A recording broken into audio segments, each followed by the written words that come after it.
Hey guys, we're here in the aftermath of E3 2012 to take a little bit more of a look at what Nintendo did and some of the tough questions they're actually facing on the heels of what I think is widely acknowledged as sort of a disappointing performance. Exactly. People want to know, where's the big software? Where's Mario?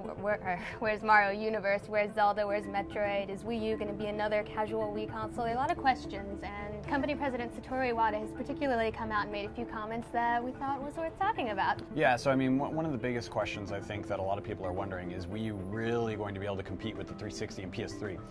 One of the things that people have observed is, you know, we're seeing a lot of these games, but they don't necessarily look that much better than the 360 or PS3. Yeah. And one of the things that Iwata has sort of been talking about is the fact that Wii U development has really just begun. It's only about a year, give or take, into sort of its sort of lifespan.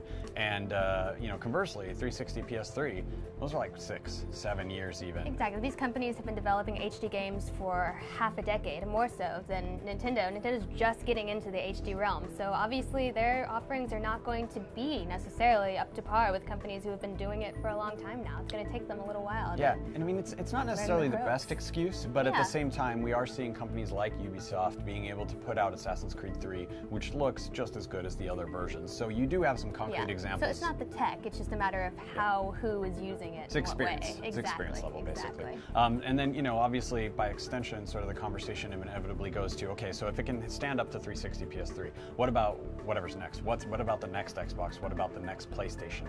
And that's sort of a topic Nintendo's sort of dodging a little bit. Exactly. They say it's hard to sort of comment on that when we haven't seen the PS4, we haven't seen the Xbox 720, those are still speculative. And it's also important to remember that Nintendo, they never focus on hardware power. They always sort of focus on a more innovative use of technology, something that pushes forward gameplay that they can revolve software around. You know, like the original Game Boy, it wasn't in color because it wasn't cost effective to have it be in color until the Game Boy Color. So, you know, Wii, motion controls, they sounded crazy at first, but even though the box was way far from HD, you know, it still swept the nation because of the motion controls. Yeah, I mean, one of the things, it's a different way they do things. Nintendo of America President Reggie Fils-aime, you know, basically pointed out that if hardware power was what always would win a console war, we should have never had the success that it did. And it's a fair point.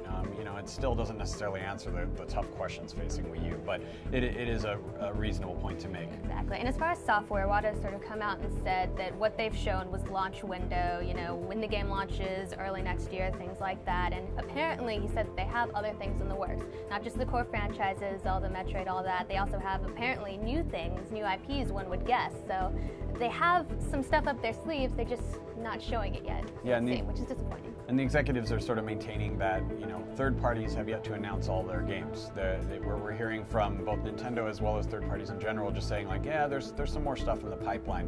Why it wasn't announced at E3 is anybody's guess, really. But apparently there's more stuff in the works, and, you know, which hopefully is what people are expecting. You know, hopefully it's the good stuff like BioShock or Resident Evil that people actually want to play on the system. Yeah. I think the big letdown for everyone is that they sort of came out before E3 and said, we're not going to make the same mistakes as 3DS, you know, we're not going to put out an expensive system, haptic price cut, we're not going to focus on casual over hardcore, and then it doesn't look like they're doing any of that so far, but I mean, apparently there are things we don't know, so hopefully it'll all make a little more sense as launch approaches. Yeah, we're still waiting for a lot of the details on, you know, when the system's going to come out, and how much it's going to cost. That's the big one, is how much this is going to cost. And one of the things Nintendo has really been adamant about, which definitely has played a role in how powerful the system is and the sort of nature of the controller, is how much they're going to be able to charge consumers for this thing. They don't want to charge $600 for this system. Nor is it a market where you can really do that anymore. I think they learned as a hard lesson with 3DS. Yeah, and I mean, they've even said that, you know, they almost debated putting a touchscreen into the controller at all, because as they sort of studied it and did a, you know, price breakdown, they were worried about the price of the system, and that's definitely something that they are keeping in mind as they develop the Wii U. And I mean, that's the big trick facing them, right? It's a lot of potential, a lot of promise. We know the Wii U idea is pretty solid, but whether Nintendo can deliver on all this remains to be seen. So just keep it here on IGN.com for more. And we'll find out in the months and years to come. Yep.